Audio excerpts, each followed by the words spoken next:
새벽 예배 드리신 성도님들 환영하고 축복합니다. 또 이제 벌써 금요일이니까 오늘 내일 모레 지나가는 주일이네요. 사순절도 또 이렇게 금방 지나가는 것 같습니다. 하나님은 우리의 피난처가 되심을 믿으십니까?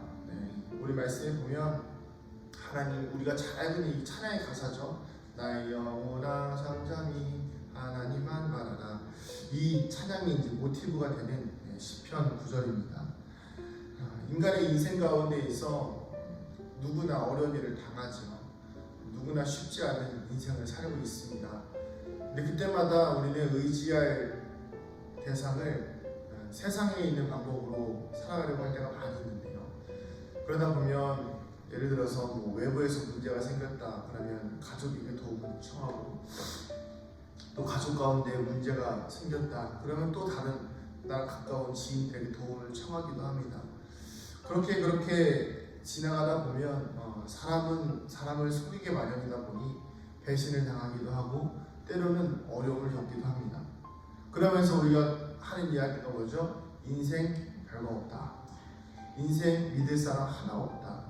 이런 고백들이 우리 입술에서 나오게 되는 것입니다. 그러다 보면 인생의 허무함을 알게 되고 인생의 공허함을 알게 되더라는 것이죠.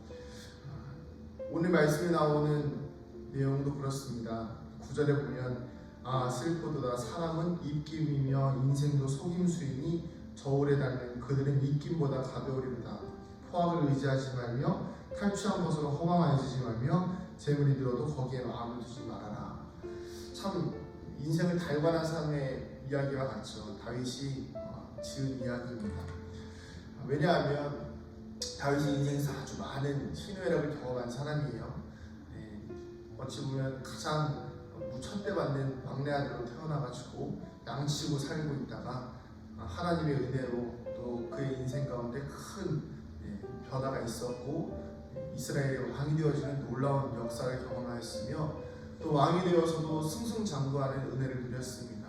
그러나 그의 인생 또한 어려움도 있었지요. 죄를 짓기도 하고 그 죄로 인해서 많은 사람이 죽기도 하였으며 자신 스스로가 아들에게, 친아들에게 쫓겨다니는 그런 수치스러운 순간을 당하기도 하였습니다. 그런 인생을 경험한 다윗이 하는 이야기가 무엇이냐면 그 모든 인생 가운데에서 내가 경험할 수 있는 이야기는 나의 영혼이 하나님을 바라봐야 한다는 것입니다. 모든 어려움과 모든 힘든 순간들 가운데에서 나의 영혼이 하나님만을 바라봐야 한다. 조금 전에도 말했던 것처럼 그 사람이 악하고 죄스럽고 문제가 많음에도 불구하고 오직 우리가 의지할 것은 세상과 인간과 물질이 아니라 권력이 아니라 영광이 아니라 하나님을 바라보아야 한다는 것입니다. 그래서 영혼이 잠잠히 하나님만 바라고 구원이 하나님께로 나오기 때문에 오직 하나님만이 우리의 반석이요 하나님만이 구원이시고 요새이시기 때문에 우리가 하나님을 의지할 때에만 흔들리지 않을 수 있다는 것입니다.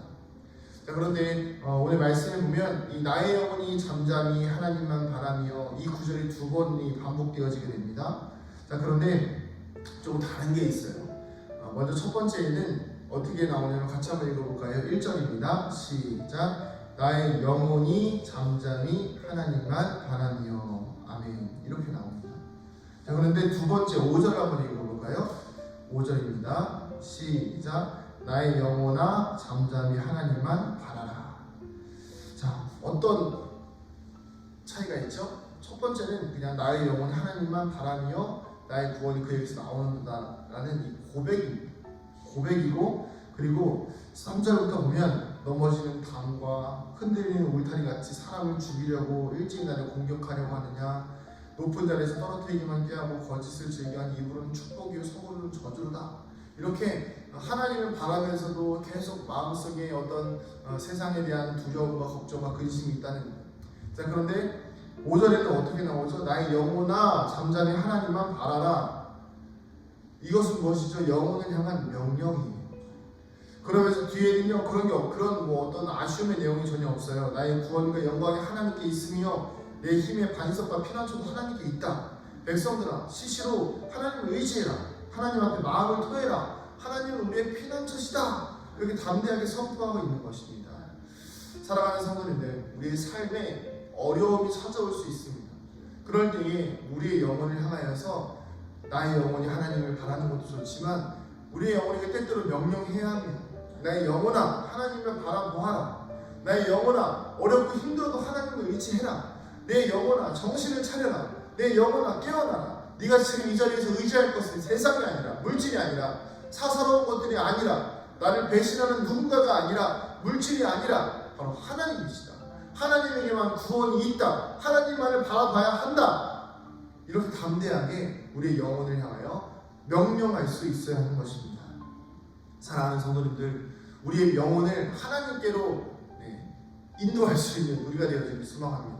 하나님을 향해서 명령해야 합니다. 하나님께 내 영혼을 향하여서 명령해야 합니다. 하나님을 바라보아야 한다.